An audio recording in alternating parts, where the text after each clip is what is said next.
Class 7 के सभी प्यारे बच्चों का स्वागत करते हैं उनके अपने चैनल सूर्य ऑनलाइन क्लासेस में। तो आप सभी कैसे हैं? आप सभी का त्रैमासिक परीक्षा जुलाई का 2025 का एकदम शुरू हो चुका है। तो आज का हम आप सभी के हिंदी का एकदम ओरिजिनल और 100% रियल सब्जेक्टिव और ऑब्जेक्टिव सवाल लेके आ चुके हैं।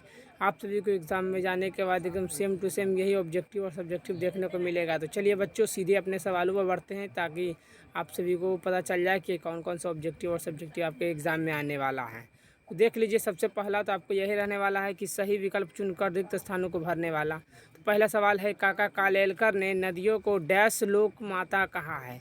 तो आपको क्या भर देना है? तो आपको क्या कहना है? तो काका कालेलकर ने नदियों को लोक माता कहा है। याद रखिएगा, क्या मार देना है यहाँ पर टिक मार के, और यही वाला सेम टू सेम यहाँ पर उतार देना है आपको, तभी नंबर मिलेगा पूरा में पूरा, नहीं तो आपका नहीं मिलेगा।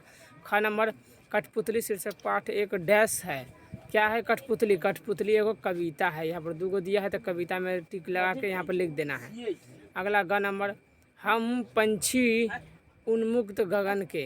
हम क्या है? पंछी। यहाँ पर पंछी में टिक मार के आपको यहाँ पंछी लिख देना है। घ नंबर देख लीजिए, मुरली वाले के पास कुल डैश मुरलियाँ हैं। कितनी मुरलियाँ हैं मुरली वाले के पास? तो 25 गो मुरलियाँ हैं। याद रखिएगा, ऑप्शन नंबर यहाँ पर आपको यहाँ पर सेकंड नंबर वाला देख के यहाँ पर उतार देना है।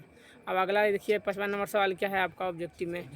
तो हिंदी वर्णमाला में वर्णों की कुल संख्या कितनी है? तो हिंदी वर्णमाला में आपको पता होना चाहिए कि 52 गो वर्णमाला होती है। तो आपको यहाँ पर क्या है, 52 पर टिक लगाकर वही सेम टू यहाँ पर उतार देना है एकदम।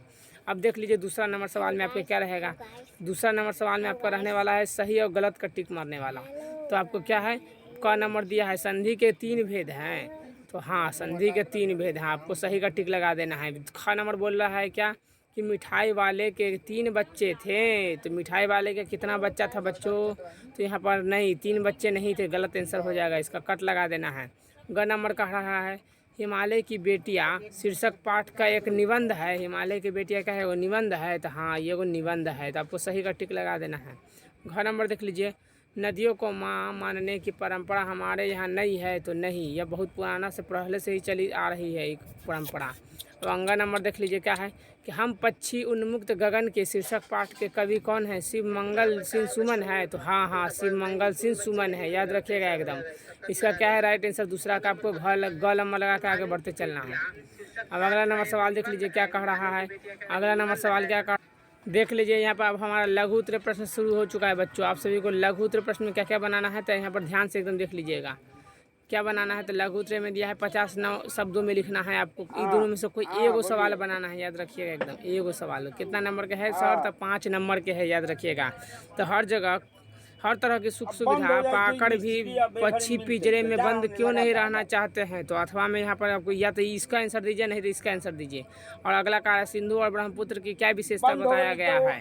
तो यहाँ पर देखिए, पहला नंबर सवाल का आपको क नंबर का आंसर दिखा दे रहा है, क्या लिखना है। तो क नंबर में आपको क्या लिख देना है कि पंछी पिंजरे में बंद होकर भी खुश नहीं रहते, क्योंकि उन्हें आज़ादी प्यारी होती है। चाहे पिंजरे में खाने पीने की सारी सुविधा क्यों ना हो, फिर भी वे खुले आकाश में ही उड़ना चाहते हैं। आज़ादी सबसे बड़ी सुख है, इसलिए पिंजरे में बंद नहीं रहना चाहते हैं। तो आपको बस पहला नंबर का ही लिख देना है बच्चों। और यहाँ पर देखिए, अथवा में दिया है सिंधु और ब्रह्मपुत्र का ना, तो आपको इसका आंसर कैसे लिखना है। तो यहाँ पर देख लीजिए, अथवा वाला में क्या आंसर लिखना है। तो सिंधु और ब्रह्मपुत्र की नदियों की विशेषता यह है कि ये दोनों विशाल और लंबी नदी हैं। पहला विशेषता, इनका जब बहाव तेज है तो ये नदियाँ बहुत उपजाऊ मिट्टी लाती हैं। जब इनका बहाव तेज होता है तो ये क्या है, उपजाऊ मिट्टी लेकर आती हैं बच्चों। और लास्ट में लिखना है, सिंधु नदी पश्चिम में बहती है और ब्रह्मपुत्र नदी पूर्व में बहती है। यही 4 को विशेषता हो गया। और लास्ट में लिख देना है कि दोनों नदियाँ खेती के लिए सबसे बड़ा उपयोगी माना जाता है। बस इतना ही बच्चों, आपको लिख के सभी ऑब्जेक्टिव सब्जेक्टिव सवाल आपको एकदम सेम टू सेम यही रहने वाला है। और आप लोगों को हम बता दें कि अगर आप हमारे चैनल पर नए हैं तो हर एक पेपर आपको इसी चैनल पर मिलेगा, इसलिए सब्सक्राइब करना कभी ना भूलिएगा। और लाइक तो ज़रूर से ज़रूर एकदम करके जाइएगा, लाइक करना कभी नहीं भूलना है। अपने मित्रों को भी ज़रूर से ज़रूर शेयर कर दीजिए मित्रों।